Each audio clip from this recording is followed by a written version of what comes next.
to you live from the mountains of smoke. Firekeeper recovery bringing you hope. If you're living in darkness, look for the light, cause our fire is burning to helping you fight. It's the firekeepers, the firekeepers, firekeepers, firekeepers, firekeepers, recovery. Bumpin' BG, talk recovery. Firekeepers, firekeepers. Welcome to Firekeeper Recovery. I'm Brant Grant. Bumper Smith. And just a quick check-ins from Monday. Had a good 4th of July. Just had a good family time with my parents. My brothers were out with their ladies. So it was just us three hanging out. Right on. Didn't watch our fireworks. They had some. Yeah. Made their own fireworks. Yeah. Sorry, Mom, if you're watching. Yeah, I had a good one too. I didn't. I was off from work, holiday day off, and I spent the day doing probably one of my most favorite things doing. Absolutely nothing. I laid around and watched YouTube videos, whittled on some sticks, and I slept in. Well, I really tried to sleep in. I was like, hell yeah, I'm gonna sleep in. And then I woke up like when my alarm usually goes off anyway. I turned it off, but I ended up waking up right at the usual time. Yeah, anyway, I'm like, damn. But then I took a nap for like 2 hours, from like 9 to 11. Yeah, but that's probably when you start. If you get up early, that's when you start getting tired a little bit. Yeah. And then that's when I had to go take a coffee break. Yeah. I think what it was is I woke up on time as usual, and then I ate something, and then laid back down, and then went back to sleep. Yeah. It was all right.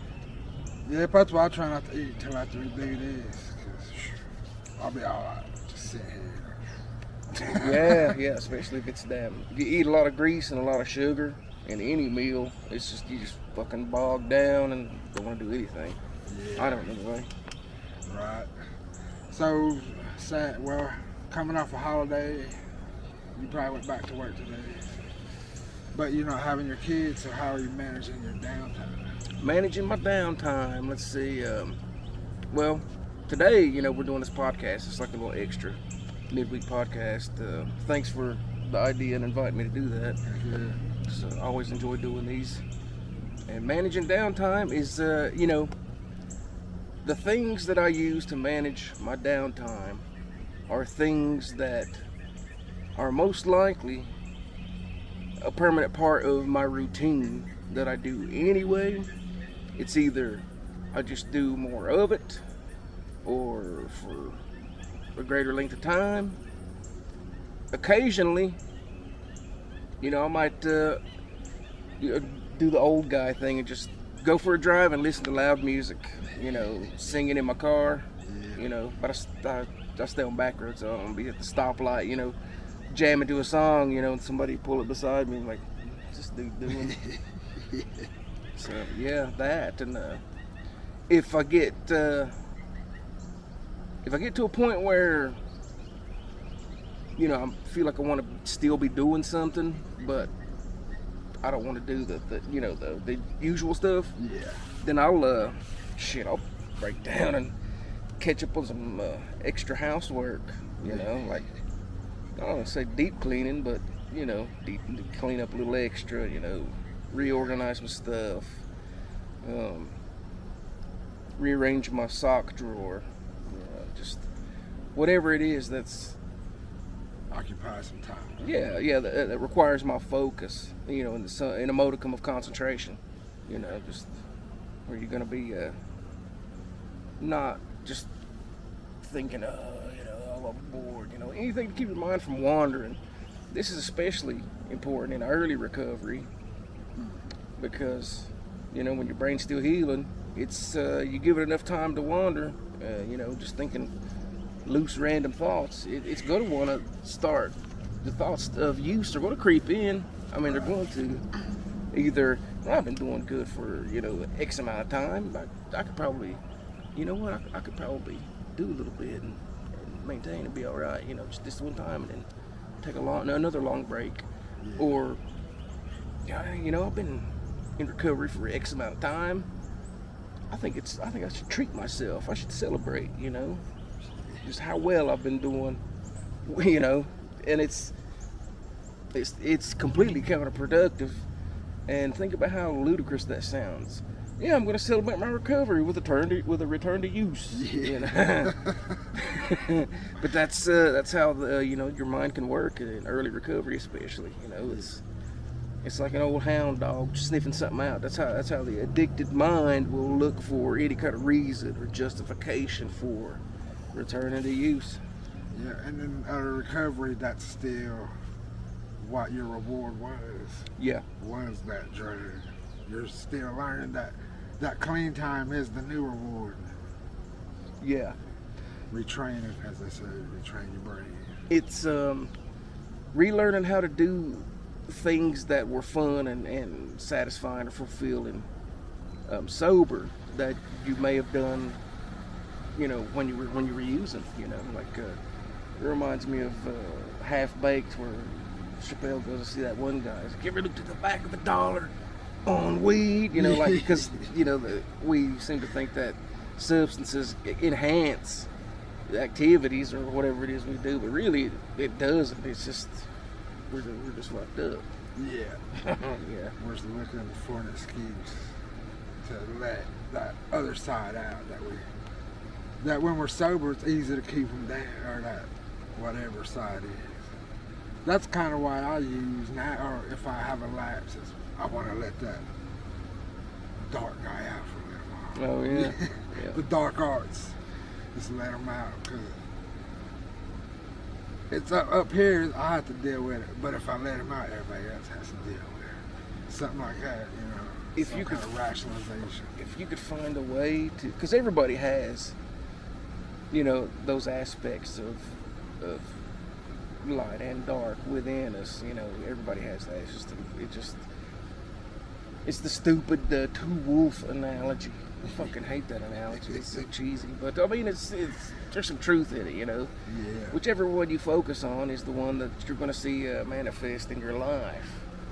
But with keeping with the idea of there being balance, there has to be a way that's safe and sober to be able to, let a little bit of the other side, come out or whatever, It's just got to be done in a way that's not going to be self-destructive or, cause you to take 10 steps back.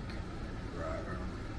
Yeah, that's kind of one of the things I've been concentrating on, because as examining what has caused my emotional,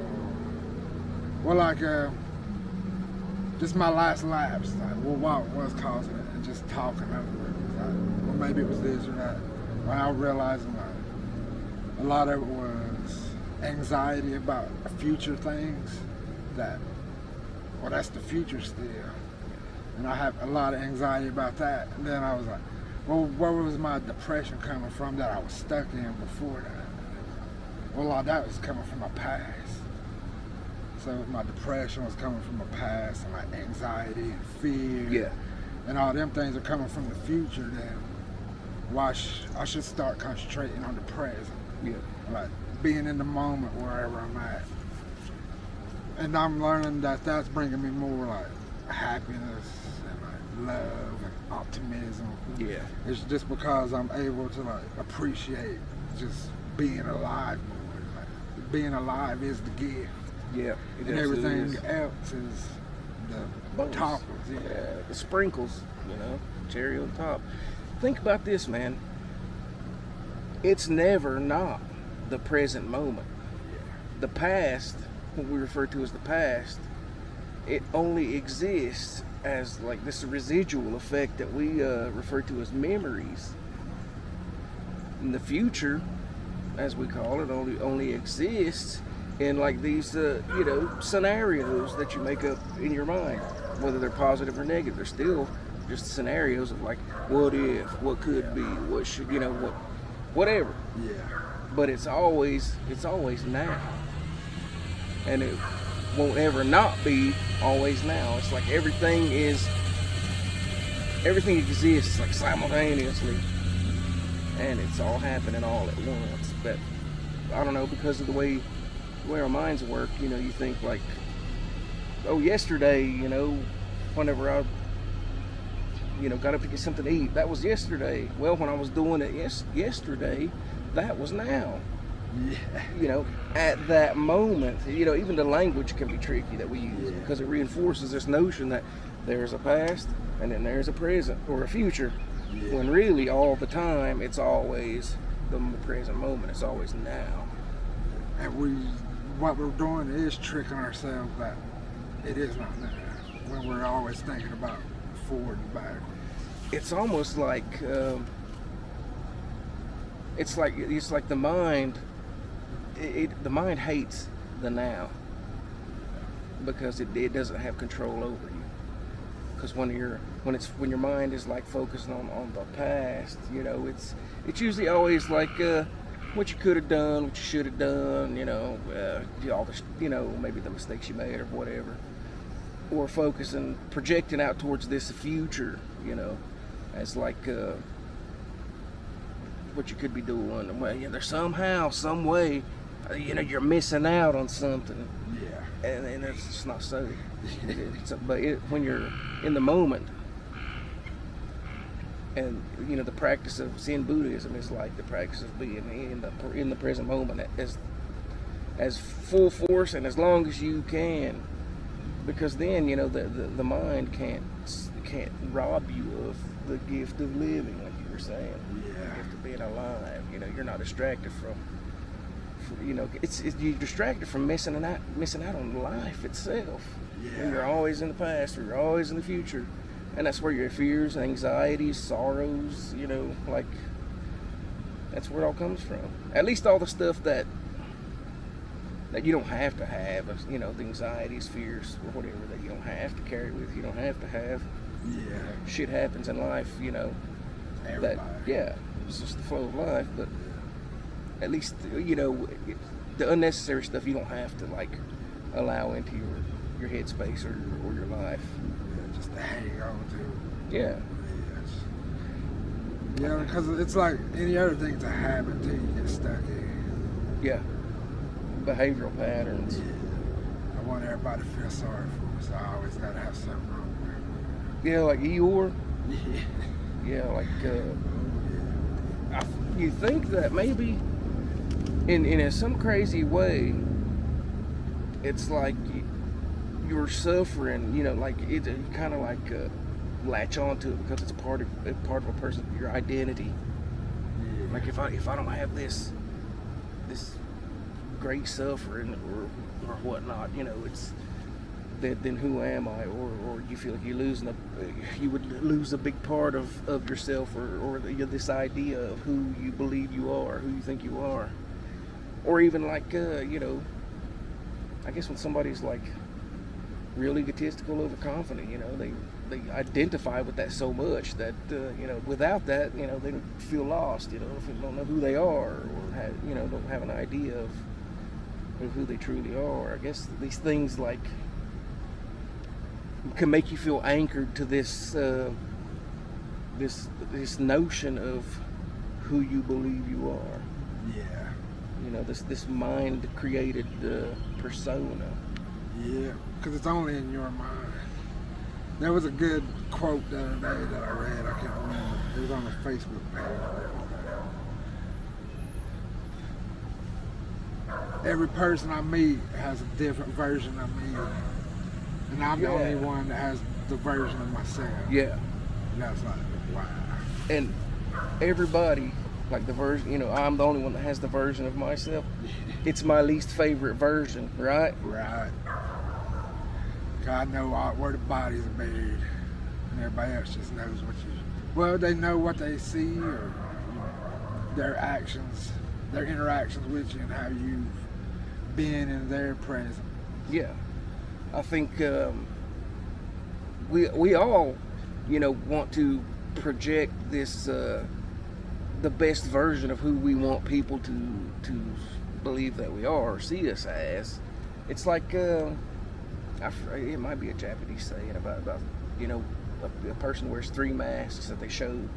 You got the one that you show to everybody, and then another one that you only show to like your close friends and family, and then the third one like just the one that you only show yourself, like who you really are when you're alone. You know, good or bad. You know, what is it? You know, whereas like you would never be. You know, I guess. You know, I guess because of like you're afraid of judgment from other people, like thinking you're weird or fucked up, or just, you know, too different to be agreeable with. You know, we've never.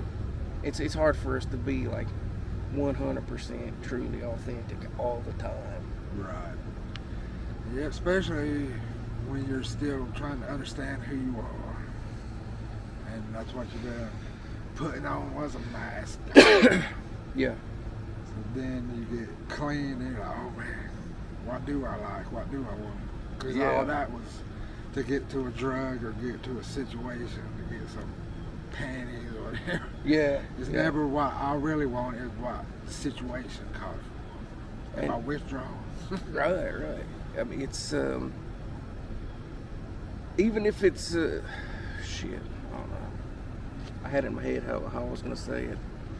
But even like going back to the two wolves thing, even aspects of each person that's, you know, probably not considered, you know, good or righteous or holy or whatever, or that's a part of like what makes you you. You know, I mean, you become who you are, I guess, through your experiences. You know, it's your cultural background, you know, your family life, lots of shit, you know, kind of you become who you are in response to these things, I guess. Yeah, that's the nurture part. Yeah, but that's why they say humans are complex. Yeah, I can see in my personality pieces of my mom, my dad, my aunts, my uncles, my grandmama. There's just like little pieces you take that I didn't know at the time. Now as I look back, I'm like, oh, well, I got that from there. Things you say, mannerisms, Yeah. not to mention like, you know, you look like parts of your parents anyway because just through genetics. But yeah, I get what you're saying. I catch myself saying a lot of the shit that I heard growing up, you know. Yeah. Like, you know, whether it's good or bad. yeah, whether it's you know, as a parent or as a coworker or as a friend or whatever else, you know. It's just, you know, how much of me is just me without these responses to all these things coming up. You know, what's my true identity? Yeah. You know, as Bumper Smith. You know, because even that's just it's a label. You know, we gotta have labels on every little fucking thing there ever has been that we know. You gotta put it in like a little box, compartmental in your mind, and then so this is what this thing is called. That's what that thing is called. But that's, you know, it's not the thing that it's called. Yeah. It's, you know, I don't know. That's how we identify on this plane. Yeah. In this 3D world. Yeah, this reality. What if like intuition, like, you know, some people could refer to that as like spirituality. What if that's like a fourth dimension? Yeah. Because you feel it. Yeah. You know, like your you know, your gut feeling, or, you know, you got a bad feeling about something, or you got a good feeling, and it's fucking palpable, you know. And you stay home or something. Yeah. Yeah, I ain't going. And like sometimes, you know, it pays off. Like, you know, something happens, you know, damn, I was gonna go to there, or I was gonna do this or that, but I didn't, and, you know, something bad happened, or sometimes it's a good thing. yeah, or you missed out. You use it to chicken out, you know, or to, you know, whatever, be apprehensive about doing something. Like, damn, I missed out on that, you know. And I was talk myself out of going. Yeah. Yep, but that's also come along with knowing yourself like that. You can kind of distinguish them when it is like a fear thing. And then usually when you're feeling excited, that's when you're like, yeah, no matter what, I'm going to something, I'm going it out of fear. Yeah. But then there is that, there's something telling me not to go. Yeah, I shouldn't go. It's like your intuition can give you warnings or prompts to avoid things or to have the courage to follow through with stuff, I guess. Yeah, well, because it don't even have to be big. It just be like somebody just happened to be there where you were going. And most of the time, but they might be drinking there, and then you're gonna have a thing with them. Yeah. So just not going, might. But you don't know that at the time. Then the next day you're like, so and so was there last night. You're like, glad I didn't go. Yeah. Yeah.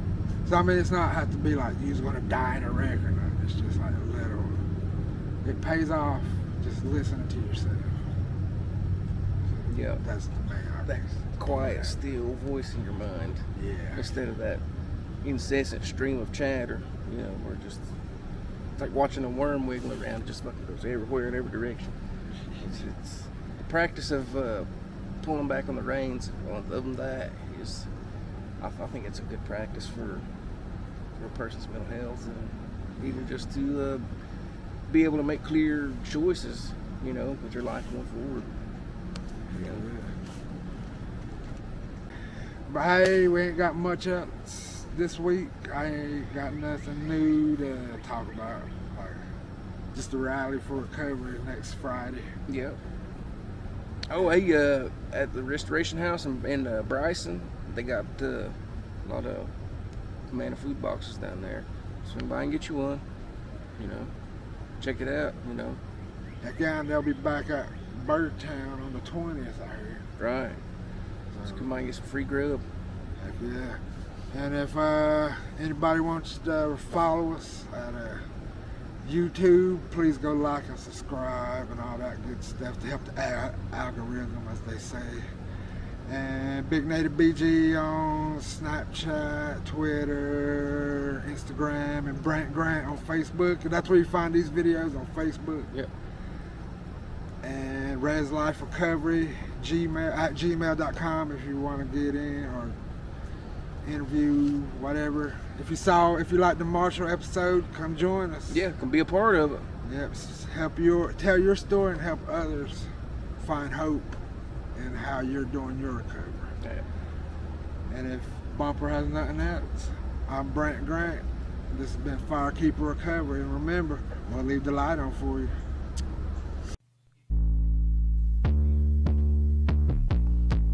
Eastern Bay, Cherokee, Firekeeper Recovery. We the firekeepers, the firekeepers, the firekeepers, the firekeepers.